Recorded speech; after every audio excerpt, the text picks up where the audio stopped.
You guys who follow me on all the truck driving forums and all you local guys, I just started a YouTube channel. You can catch this video on that YouTube channel as well. So check that out. It's called Ron Reckons. So I really fell in love with this job. I fell in love with my boss, my supervisor, the owner. It was a smaller company. It was actually two different companies. One was a hazmat division, and one was a construction division. And I worked for the hazmat side. I was going to be driving a propane truck. My dispatcher, I talked to him so much that even though I didn't see him, he became my best friend. I told him everything I was going through, and he knew how hard I'd work. He knew that he could depend on me for just about anything. And unless I was half dead, I would work through just about anything. All sorts of crazy hours, worked in all sorts of crazy weather, but I loved my job. And because they were a smaller company, I didn't expect them to be perfect. I'll never forget when I applied, they asked me how much I was making at Dr. Pepper, which, I was making $26 an hour there and time and a half for overtime. And I told them that. And they said, okay, well, what if we will start you out at 25 an hour and then in a year we'll move you up. And I really liked the two guys I interviewed with. And so I was like, if it's a good company that's going to take care of me, I can be patient. I can start from the bottom and work my way up. I never drove propane before. They were going to have to train me, so I could accept that. So I said, okay. Here's the thing, guys. When I got my first paycheck, I didn't get any overtime pay. In fact, I worked 70 to 90 hours a week there, some paychecks. On average, during the busy season, 60, 70 hours a week, and I never got paid a dime of overtime pay for anything. That wasn't discussed in my interview. I found out the hard way. Time passed. I never did get that raise, but it's funny, I got this up here with all my truck driving stuff. So you don't know who this is from, but it says, Ronnie, you were the top safety score driver for 2022. Best of this company and the other company. Remember, there was a hazardous material and a construction division. And I had the top score that year of everybody in the company on both sides of the division. It said, that is awesome. Thank you for all you do. We are very lucky to have you on our team. And I got a $25 gift card. And our boss was pretty good about dropping $500 Christmas bonuses. The only problem is because I was hauling propane in the summer, it got so slow that I had to actually borrow money from them, enough to give me a loan and then deduct it out of my pay. But then for whatever reason, they closed down the construction side of our company. At some point in time, we lost our health insurance. This company is really hard for me to talk about, guys. I'll never forget, we had like these phone meetings, and we'd kind of be on this party line. And I'll never forget one meeting. Our boss was the owner, but he was on there, and he must have been in a mood. Things must not have been going well, because he really ripped into everybody, and he told everybody that he didn't love them. He used those words, "I don't love you." I won't forget that one. And it must have shook something up, because the very next meeting, he's all like, "Oh, I love you guys, and I appreciate you guys." And his tone totally changed. But I remember the boss making this plea to the employees that if they just stuck with him, that he would take care of them, and that we were like a family to him, and, we were this kumbaya speech, right? Here's the thing, guys. I was working in blizzard-like conditions. This was in December, a year and a half ago. And I was working 70 to 90 hours a week. I mean, seriously, look at some of my timesheets. I'm not exaggerating. Not in any way, shape, or form. I was also under a lot of stress. I had been to several funerals, a few suicide funerals, and I was going through a hard time. And I had a heart attack. I got sick at work. I had pneumonia. My boss knew I had pneumonia.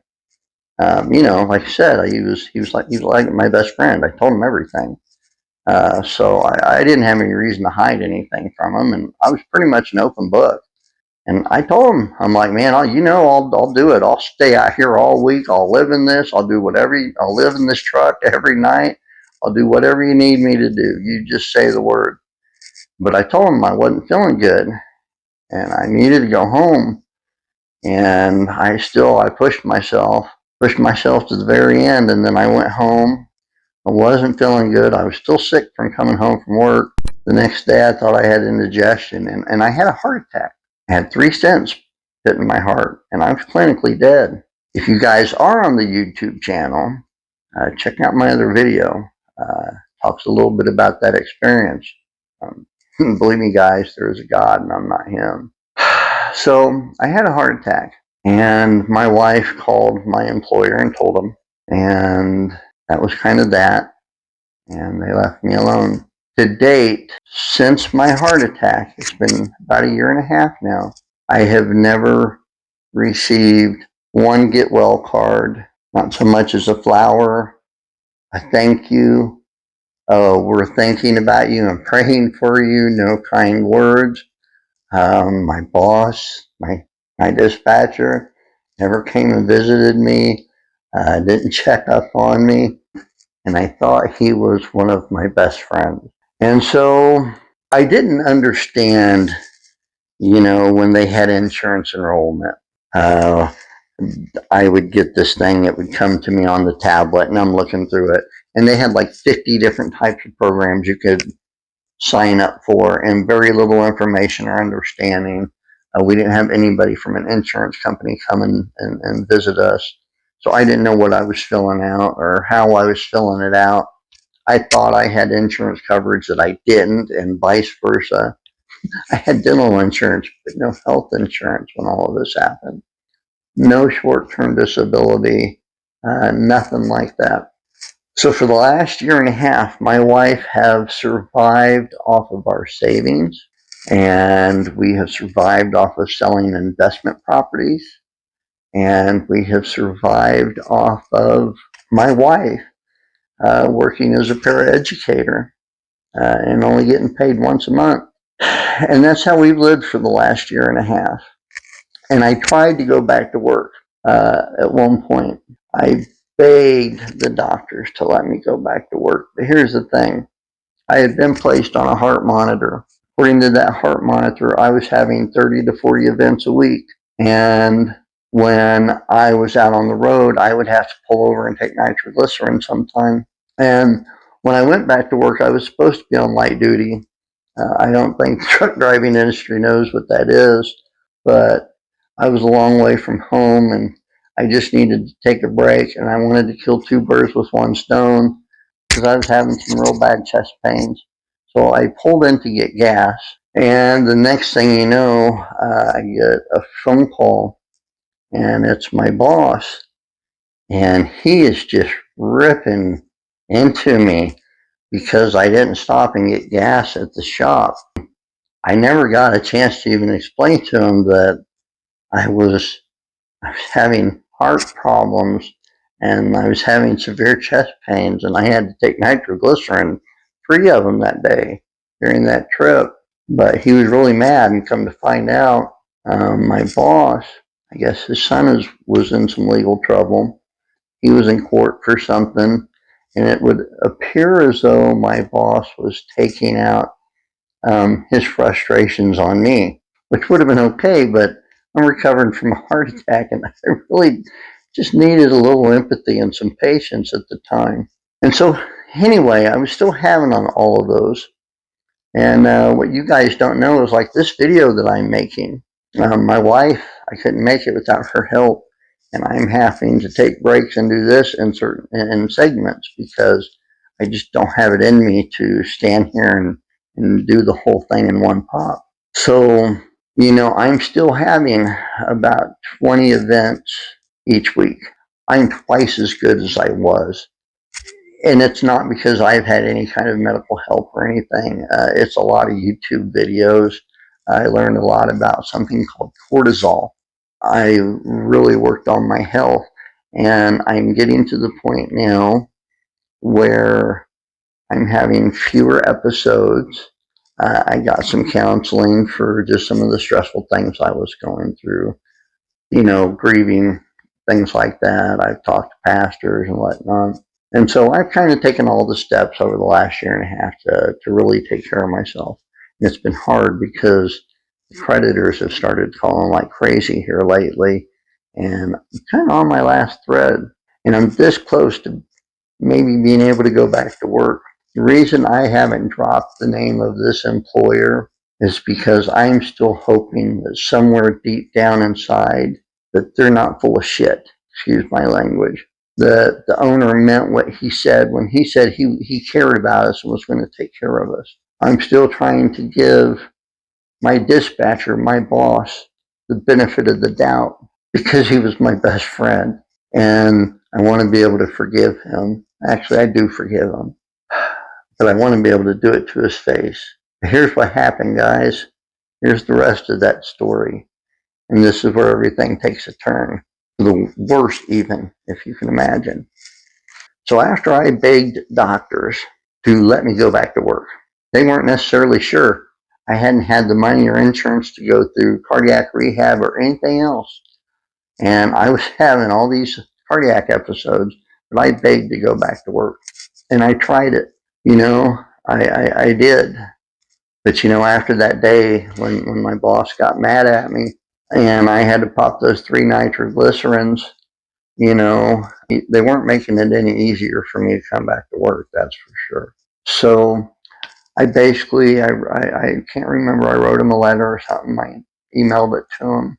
And I just explained, kind of everything that was going on. This was a guy I loved to death. So I just told him, I just dumped my heart out to him, everything that I was going through. I got to the point to where it's like, somebody advised me, hey man, you need to get a workman's comp attorney because regardless of what happens, you need to protect your job. So I'm still technically employed with this company. And I haven't even thought about going to work anyplace else because, well, I'm almost there, but not quite. So after I got a workman's comp attorney, I was hoping maybe my employer would help me out with the doctor's visit. My employer's wife is a doctor. Why I was just anything for my employer to help. I was just, and I didn't want to agitate my employer, but I really felt like I needed to get an attorney because as long as I was having these kind of health issues, I knew I wasn't going to be able to go back to work. And gosh, this part is so hard to talk about. I had to go to a deposition. For 2 hours, they had a professional agitator rip me apart about every personal detail in my life. Any health issue they could exploit, any grievance, any hardship that I had been through, and they put it under a magnifying glass and exploited it. And I was on 12 different medications during that deposition that made it to where I shouldn't have even been able to speak in a deposition. The effects of those medicines alone are one of the reasons I haven't started driving the truck again. And I'm hoping that soon I will be taken off of those meds. That's part of the goal in getting healthy again. But back to where I was going. I'm not sure why my attorney ever really stepped in and stopped the guy. I mean, apparently the attorneys knew each other or something. But I don't know that my attorney has been really fighting for me at all. It's kind of like the minute I walked into that deposition, I knew I was getting screwed. And one of the things that still bugs me more than anything is the fact that I had to sit in a deposition after having a heart attack, and I had to be drilled like I was on death row for something that I had done, like I was a hardened criminal. And that's really the way I felt in the deposition.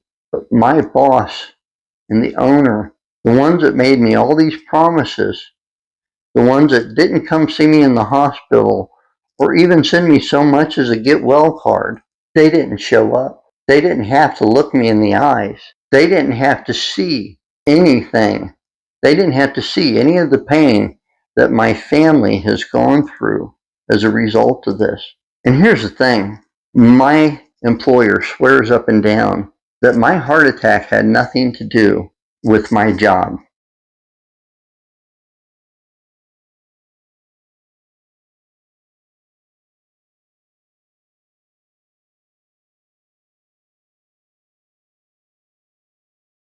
But I know for a fact that it does.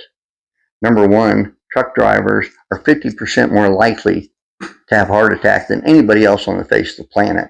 You can Google this. This isn't rocket science. You don't have to tell anybody this. This isn't new news.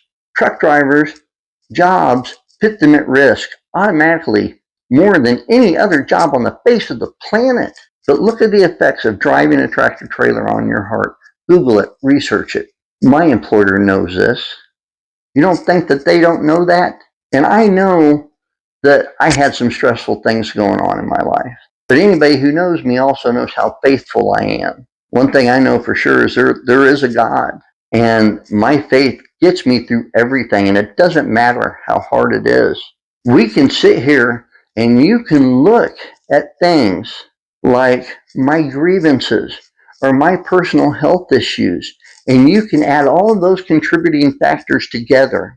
And then when you add to that story that I had been outside working in blizzard-like conditions, working 70 to 90 hours a week, just say it out loud. If my boss and the owner of the company that I worked for was listening to this right now, I would like them to say it out loud to see if they believe it. See if they believe it themselves. Say this out loud. That man worked in blizzard-like conditions and freezing temperatures 70 to 90 hours a week, and it had nothing to do with his heart attack. Say it. Say it to yourself. I almost said your name. Say it to yourself. Now tell me you believe it. Tell me that you believe that you had nothing to do with my heart attack. I have not told one person about my heart attack without mentioning what my job was like, what my work was like. And even though my stress and my personal health and my grievance all may have been factors, I think working 70 to 90 hours a week in a blizzard, I think those are contributing factors too. So here's the thing, guys. There is going to be a part 2 to this video. And in that video, I will drop you the name of this employer. Right now, I'm not going to do that. This is going to be an honest review. And I know a lot of you trucker guys on my forums, we all talk about all these companies. We know all the tanker companies. We know each other, man. You know I'm not making this stuff up. I'm telling you like it is. I want to believe that my boss loved me as much as I loved him. I want to believe that the owner meant what he said to us. I thought I was a meaningful part of that company. I thought this letter meant I was part of that company. No raises, no overtime pay. You starved me in the summer. You worked me to death in the winter. I literally worked myself to death for you, and you left me to die in a hospital without so much as a thank you card. I don't know what's going to happen with this employer, but I know this, and we're all going to meet our maker soon. And one thing's for sure, I'm not going to have to worry about my boss or the owner of my company. Good Lord's got this. Good Lord's going to take care of me. Fact is since I have been making this video, I've decided to actually send this to them. I don't know if they'll suddenly grow a conscience by watching this. I don't know if they're going to remember me as an employee and be like, hey, he was a good guy. He worked his ass off for us, remember? And we screwed him. All I know is my mom used to always tell me, you can trust in God, but man will always let you down. And because I love this company so much, because I love my boss so much. I'm just kind of waiting right now to see if they're going to do anything at all to ever show me that they weren't full of shit. I don't know how else to put it. So all I know is I'm getting better. One way or the other, I'm going to try and get back to work soon. And eventually I'm going to be making a phone call saying I want to come back to work. The question is, what are you going to do about it? Your job is not your life. It is just a job. I shall explain the reasons. Number one, your company is not your family. Companies exist primarily for profit and are not responsible for your personal well-being. Number two, your colleagues are not your friends. Keep in mind that people have their own interests and motivations. Number three, if something bad happens to you, your company can easily replace you. Number four, stop believing corporate propaganda, which is designed to brainwash and enslave you to a job. Number five, come to your workplace, do your job, get paid, and go home. Remember that there is more to life than just your career.